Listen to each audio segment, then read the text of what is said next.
মিনিশান যে তোর এক সময় পাগলের মতো ভালোবাসতো। সময়গুলো কত তাড়াতাড়ি চলে গেল না। এই তো সেদিন ইন্টার পাস করলাম, সবাই মিলে কত আনন্দ করলাম, তারপরে ভার্সিটি অ্যাডমিশন, আর এখন ঢাকায় যেতে হইতেছে। আমি তোমাকে অনেক মিস করবো।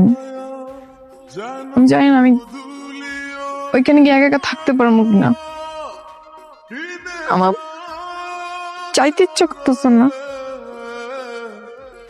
এই কথা, এরকম কথাগুলো তুমি থাকতে পারো না মানে? হ্যাঁ, তুমি ছোটবেলার থেকেই কত মেধাবী একটা মেয়ে, সব ক্লাসে তোমার ভালো ভালো কত রেজাল্ট, এখন ভালো একটা ভার্সিটিতে চান্স পাইছো। আমরা গ্রামের প্রত্যেকটা মানুষ তোমার নিয়ে কত গর্ব করে তুমি জানো। আমার হিসাব নইলে আলাদা। হাতে বেশি সময় নেই, আব্বারে কইছি আমি যাই।